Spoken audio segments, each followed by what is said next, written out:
I can't leave y'all out on this story as it progresses. I just can't do it. I can't leave y'all out on it. I can't leave you hanging.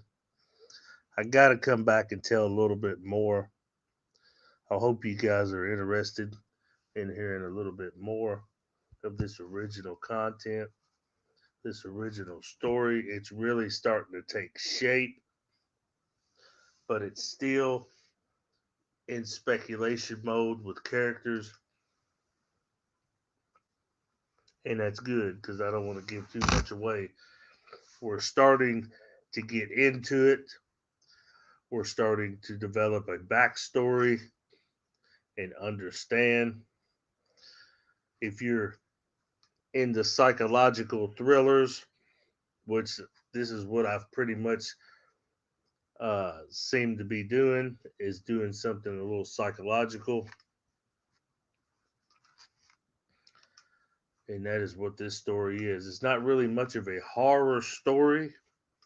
It's more of a psychological thriller. It's one that keep your brain working, keep you guessing. But that's what I want to do. I want to keep you imagining what's next and what is going on. Today we're going to continue part 2 of What Lies Inside. I wrote it today earlier. I was very inspired by a movie I was watching earlier called At Close Range with it's an older movie with Christopher Walken and Sean Penn. About the time Sean Penn was married to Madonna, because one of her songs was the theme song for the movie. So it was at the time that him and her were married, because Sean Penn was super fucking young looking, and Christopher Walken was too. So I'm gonna say this was probably an early '90s, late '80s film. But yeah, it inspired me to keep going with What Lies Inside, even though the movie has really nothing to do with the story. It just, I don't know, it just gave me that spark. I was like, I need to write a little bit more, you know. And that's sometimes that's what it takes, a little inspiration, a little kickstart, and we'll be ready to go. I am finding it right now.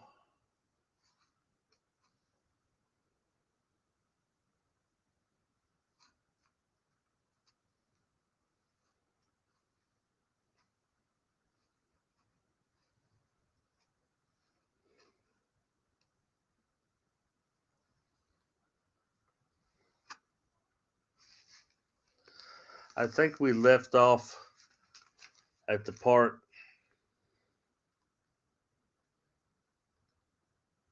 where the protagonist Luke Connor was giving, was saving uh, Layla in the alleyway from these two individuals that was trying to do harm to her, and of course, he defends her by pretty much killing the guy, and she does a number on the guy herself. That's pretty much where we left off. They got away from the scene before the cops showed up, so they didn't have to answer any questions, and it was pretty much a homicide scene. It's almost like both of them's got something to hide. They didn't really want to deal with the police. Really didn't want anything out there. But yeah, that's where we left off, and now we're going to start in part 2 after that situation. So kick back, get your coffee ready, get your juice ready, your peanuts or whatever you got, and let's get down to business. This is What Lies Inside, the continuation of part 2. Luke gives Layla a ride back to her home downtown, Luke takes a deep breath and places Layla's head on his shoulder, feeling concern, and for the first time, emotions start to set in. Thinking to himself, there is something about this woman that's special. Flashback. It seems someone has taken a liking towards you. It's interesting to see. Maybe she understands me. I don't know. Oh, it's possible. Layla wakes up, showers, and gets dressed. Hearing on the news, it's the anniversary of the Bridgemont murders. She grabs her keys and leaves the house. There is something about Mr. Connor. It's so familiar. It's like I've met him before in a past life.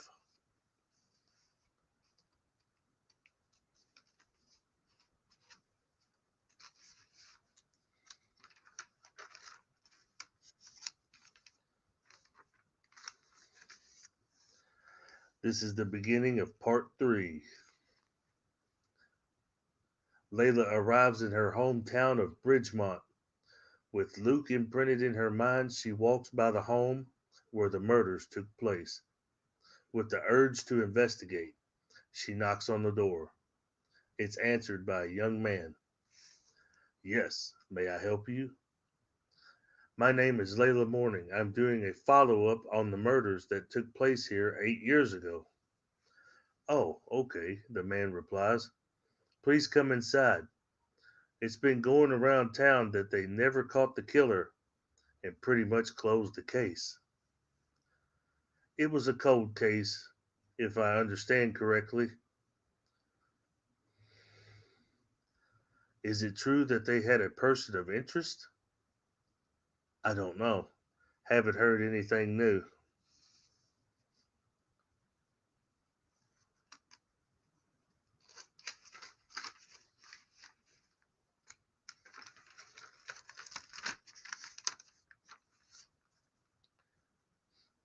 Why such an interest in a crime so brutal, if I may ask? It was very tragic, yes, and a lot of trauma it brought for this small town. But I'm into small town history. You're writing a book about this or something? Something like that, she replies. Stanley walks into the gallery to speak to Luke. I see the night ended on a good note for you, sir. Yes, Stanley, it did. But you have worry on your face. Is there a problem? Sir, I just enjoy seeing you happy. But this seems different. I can't pinpoint how, but it just does.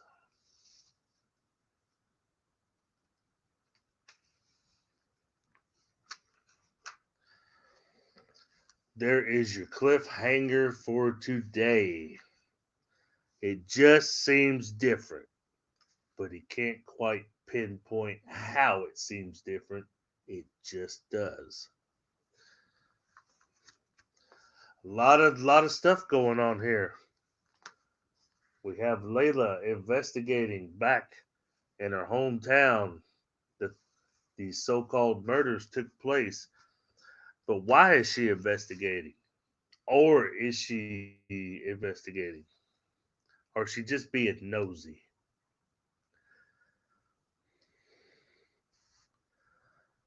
I have, I don't know. I can't really give much out, you know. I just think she's knows a little bit more than meets the eye, you know. So I don't know. These characters are developing something for each other, and they're also developing in the story. We're starting to learn a few things. Now we learn about a town. We learned that murder took place in a house where new owners are in there, but we don't know what started the murders, what the motive was, or anything. We don't know who the person of interest is or was at the time. We don't have a clue. It's still a mystery, people. Still a mystery. But it's all starting to come together. Slowly, but like I said, it's starting to come together. I'm sure in the next little bit, after I write it, pieces will start to fit, situations will start to be explained. But let me note this. Pay attention to the flashbacks with the asylum doctor and the way he speaks and stuff like that, because there's could be clues in his discussions with, his conversations with Luke.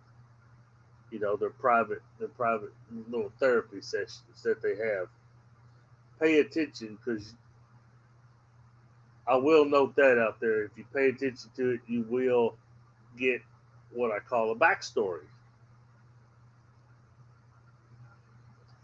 But it'll all come together in the end, just like any story. It will all piece together for a final finale that will probably have you going, man, I really didn't think that was how it was going to go. But, anyways,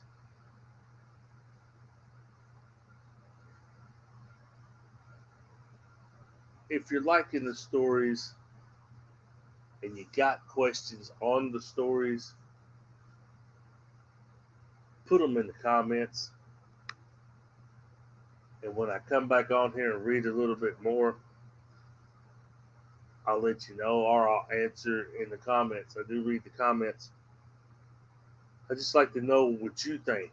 What's your speculations? What do you think? You know,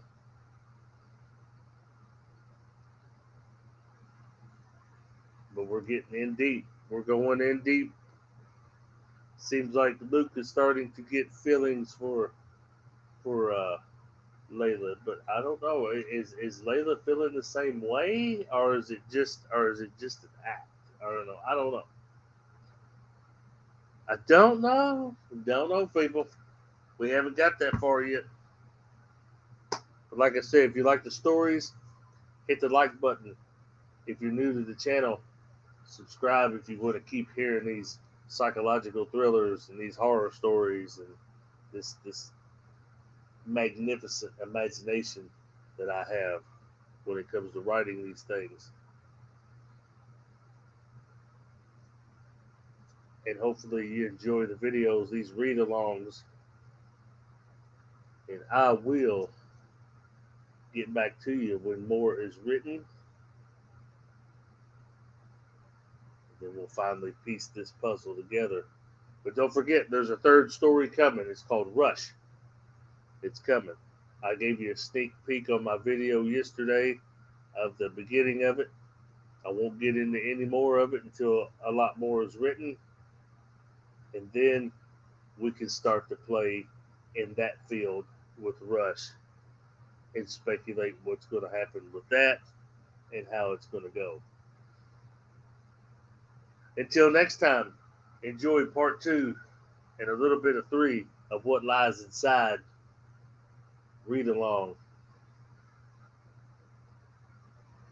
and I'll catch you on the next one.